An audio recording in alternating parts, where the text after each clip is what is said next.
Welcome back, dear viewers. You're still watching The Breakfast Show on Now TV International. And yes, we do hope that Gaza comes back for us, as the report says. And the ongoing violations that continues until now, after 21 months, nearly 2 years of continuous violations on the Gaza Strip from the Israeli side. And ongoing efforts to try to reach ceasefire agreements from Egypt, from the Arab nations, and also from the U.S. side. Right now, talks has been held yesterday at night between President Donald Trump and Prime Minister Benjamin Netanyahu. They discussed, it was a closed meeting with no press allowed, and we're going to discuss more the situation and the predictions for this meeting with our dear guest in the studio, Dr. Mongy Ali Badr, board member of the UN Association of Egypt. Welcome. Good morning to you and your viewers, and it's my pleasure to meet with you, but in English. Yes, my pleasure always. And we're talking about Gaza and what's happening in Gaza and the ongoing violations that is happening for almost 2 years. Yeah. And we've been Palestinian peoples are really suffering from the blockage of humanitarian aid and the ongoing bombardments and what's happening there. And we're going to be talking about the agreement or the meeting that was held between Prime Minister Benjamin Netanyahu, his visit to the White House yesterday in Washington with Donald Trump. Well, what are the predictions, or what can we say about the meeting that was held yesterday, although it was away from the conference or the press? First of all, it's a very sad story for Gaza and the West Bank and all Palestine. More than 100 years of conflict. The main concept of the conflict, it's land. Who is going to control the land? Yes. Jewish or Palestinian? Number two, no one knows when we can reach peace. So the main point or the main questions now globally, when we can reach peace, when we can succeed to stop this war between Israel and Hamas. In fact, war between Israel and Hamas, in fact, it's affected globally and regionally. And it proves again to all of us that West countries, they are following double standard. What they can consider it's right at any place except the Middle East, they consider it in Middle East it's normal. And in the meantime, West countries, they can put pressure to stop war everywhere except Middle East. Yes. And if we are going to talk about the meeting between Mr. President Trump and the Prime Minister Netanyahu, in fact, it has a framework. This frame will include many points. Number one, security of Israel. Number two, disarmament of Gaza. Number three, Mr. Trump would like to have Nobel Prize Peace.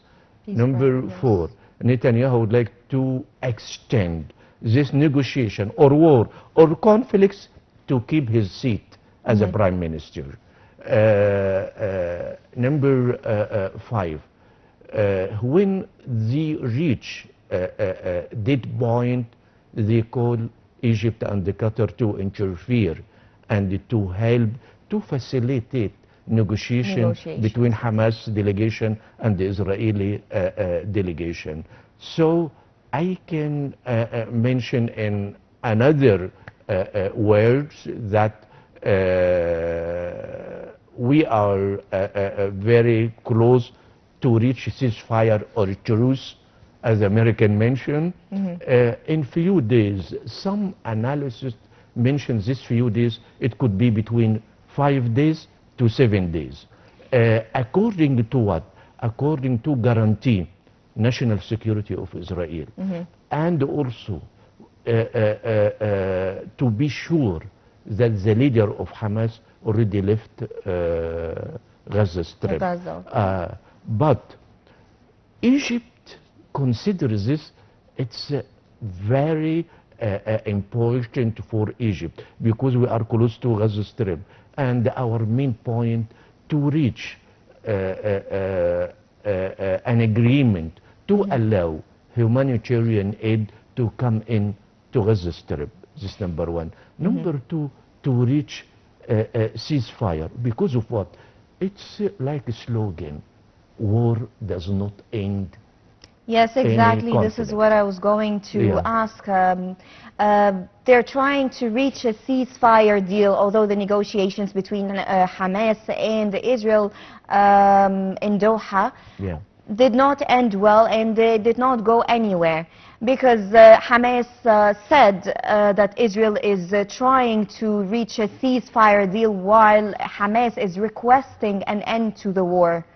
So are we reaching a ceasefire deal, or that is required, or President Donald Trump said it should be a 60 days ceasefire deal?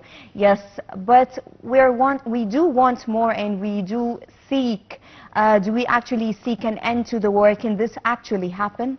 Yeah, because the purpose of Hamas to reach a permanent ceasefire, to reach peace. This is the main purpose of Hamas. So if we reach this point, Hamas win the war. But Israel, it consider it as a temporary ceasefire. And they would like to keep the right that they can come back to war or to bomb Gaza Strip if Hamas breaks through any item of the agreement. Number three, Qatar, it's a good messenger of transferring a message between America, Israel, and Hamas and the other power in the area.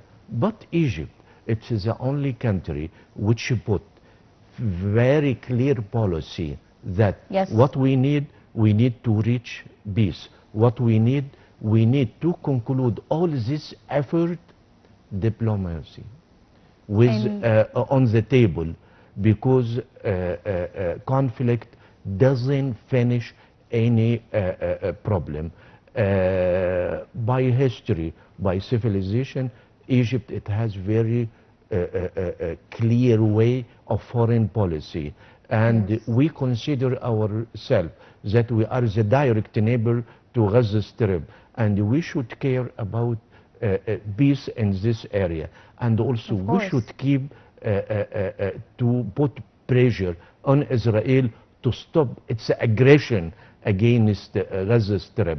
But as according to our experience and according to our understanding to the mentality of Israeli people, they never stop to create new conflict with its neighbor. Yes, exactly, and by that we mean they violated the ceasefire deal before, and in regards of that, how do we maintain, or how do we guarantee that they do not violate, if we do reach a ceasefire agreement this time, how do we guarantee that they do not violate the deal once again? Very valid point.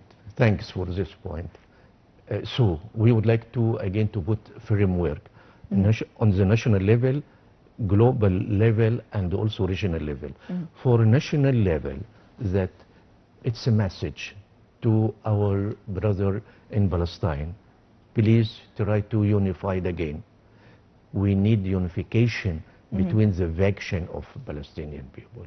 This it's very important, and this it's the first step to reach state of Palestine on the border of 4th of June 1967. This number one. So this on national level. Regional level, that we need from Arab League to play a role, how to unify all Arab countries in one situation.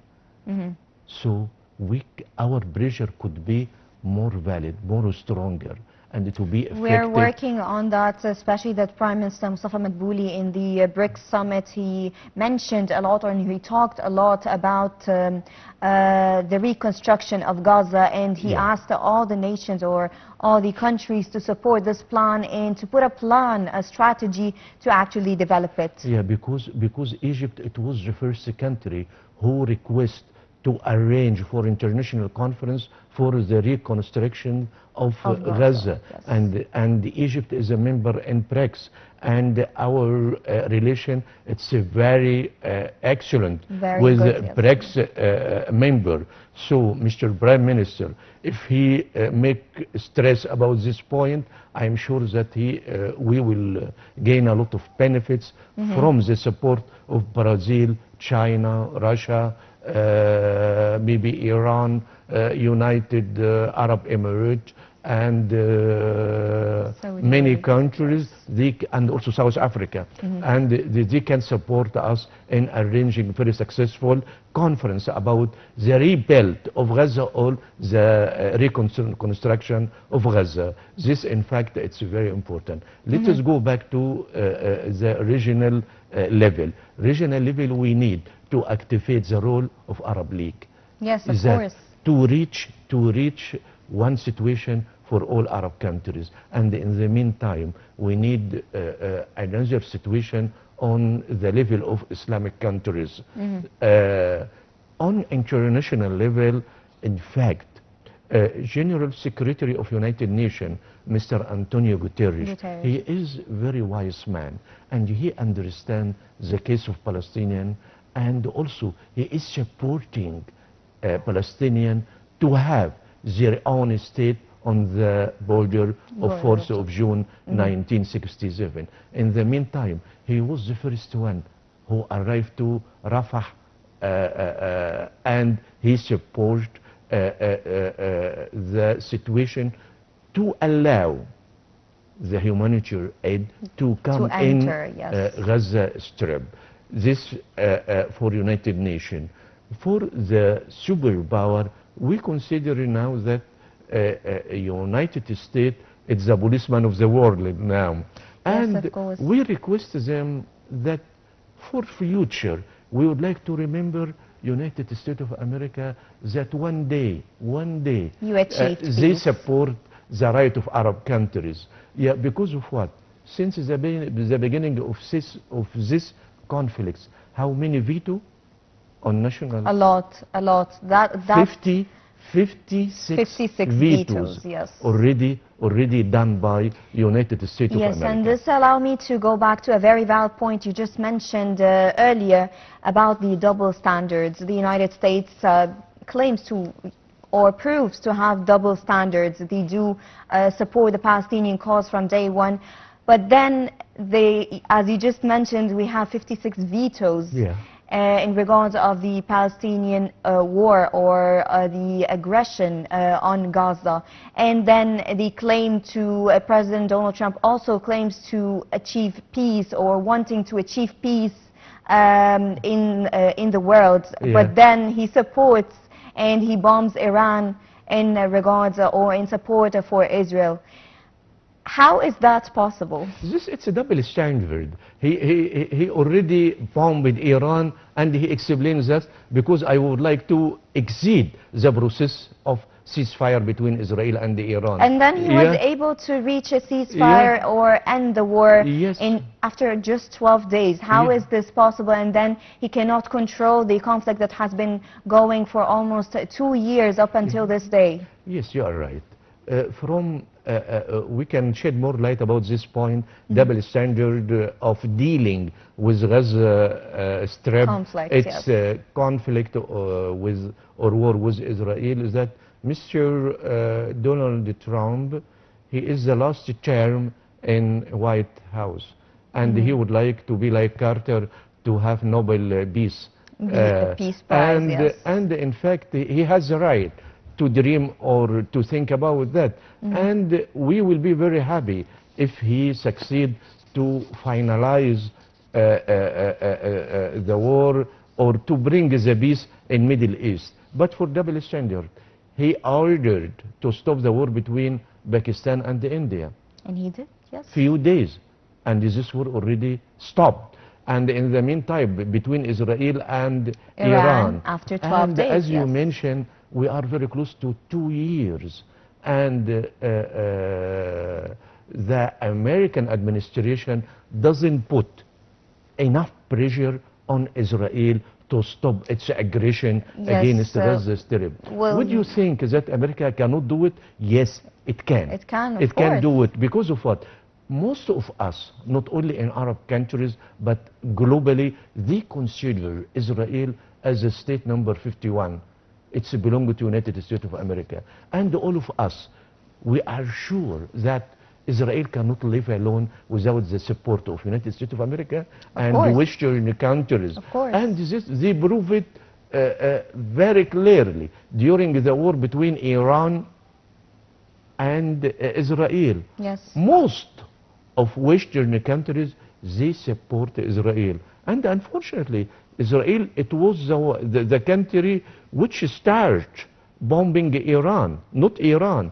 And also, they support Israel. And they consider the state of Israel that it's very important to Western countries, and they execute their foreign policy in Middle East. So we understand, and they understand that they should put ceiling for this conflict. To seal this deal, yes, enough damage. They already destroyed hospital and infrastructure, roads, and they are killing children. And they're women, bombing what they call as safe zones also. Yeah, yeah. So they did all the thing to which human being does not accept. So as an Egyptian and as an Egypt, we stress again that they should sit together, and they should little bit practical, because never ever aggression will end any conflict. At the end of the day, all parties should sit together on the table and they discuss how to reach compromise, because of what? No one take all what he want in negotiation. It's a compromise at the end of the day. In the meantime, we need to activate the role of China and Russia. And we don't want to leave all the cards on the hand of United States of America. No, now, in these days, there is a new superpower start to affect on the international level. China now, Russia. I think in very near future, maybe it will be India and Brazil. And also, let me stress about very important point, that Egypt is going to play very active role in designing new order in Middle East and also internationally. I don't know why we didn't realize this point. Foreigners, they are speaking about that. They mention many times Egypt will play very important role. We've been playing, yes, we've been playing a very pivotal role, actually, especially in the and now we have the tools. cause. We have the tools to be a big power in Middle East. And in the meantime, don't forget that we are a country of history and civilization. And more than 65% from our society are youth. And again, let me stress again that the new economy depends on IT and AI. AI, of course. And both these two elements depend on youth. And we have youth community type. Let me again explain this point. Would you think that Egyptian youth, they are capable to compete internationally? Yes. We have very good calibers, and actually the Western society, they take from our calibers. So this is a living proof that we do have very good calibers, and we have trained calibers, and we're looking forward to do more, actually. You see, our competitors, China and India, they mention many times that we consider the competition coming from Egyptian youth in very near future. So, can we put incubators for Egyptian youth to be very strong in IT and AI? Yes, we can. Can we increase our export from IT programs? Yes, we can. We did last year around $7 billion. At the end of the day, many people expecting to reach more than 10 billion. So, in very near future, can we consider Egyptian youth as a source of hard currency? Yes. Of course. And this revenue from exporting IT and AI, I think, will be more the revenue of Suez Canal. Yes, allow me to ask you to go back to the topic of Gaza and the ongoing violations of that Israel is condemning so far, and as you said, the double standards of the U.S. stance. How do we guarantee that we reach a ceasefire deal this time and that it actually takes place and it does not get violated? Where's the international law with all these violations against the Palestinians, from blocking of the humanitarian aid to not allowing the agencies or the healthcare to perform normally? Yeah. Unfortunately, we cannot guarantee the last moment of negotiation. This with Israel, as you know, we have experienced since after the war of October War, 1973, that at the end of negotiation, they are going to create a problem. So we are a little bit worried about the last moment of negotiation. This is number one. Number two, don't forget that Israel blockage Gaza Strip since 2007 till now. They put restrictions on the coming any humanitarian aid coming to Israel. They put more restrictions.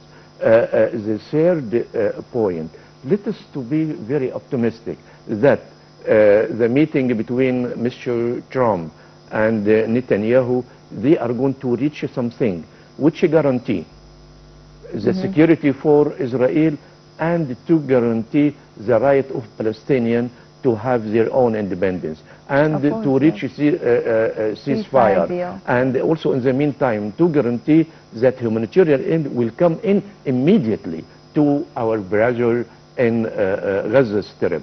In the meantime, we don't want to work as or to work on behalf of Palestinian people. We want Palestinian people to lead the negotiation, and in the meantime to listen to the wise and to wise people and to the reality that they should unify. No one, Gaza or Hamas or any faction, they cannot reach to win war with Israel. And in the meantime, they cannot conclude ceasefire alone with Israel. So, for the benefits of Palestinian people, they should unify together, all of them, and to be one voice for Palestinians, so we can conclude what we need. And in the meantime, Egypt can play very active role if there is unification between Palestinian factions. Of course, I do agree, and also this ceasefire agreement cannot be implemented until both sides, I mean Hamas and Israel, have their conditions on table. And actually both sides have conditions, and this is the reason why the agreement is not settled yet. Do you think, or how would that actually threaten the decision and to reach the ceasefire agreement? You know, at the beginning of any negotiation, each delegation put the maximum of his condition. So this, it's very normal. for Israeli people to request the Yes. maximum, and also Exactly. for Hamas. But at the end of the day, it will be compromise. But we need a compromise to guarantee permanent ceasefire, Permanent and ceasefire to and end guarantee to the war, and actually. to guarantee that we can reach for the state of Palestinian very soon. This is what Egypt concentrate, that peace. It's very important in Middle East In the area, Middle East, because yes. this area by nature it's a very worry area. Exactly. So we would like to minimize these worries, because we concentrate on economic development, not only for Egypt but for all African countries, countries in Middle East. Dr. Mongy Ali Badr, board member of the UN Association of Egypt, thank you so much for your valuable insights regarding the Palestinian cause and the war, the ongoing war on Gaza. The viewers, a short break and we'll be right back.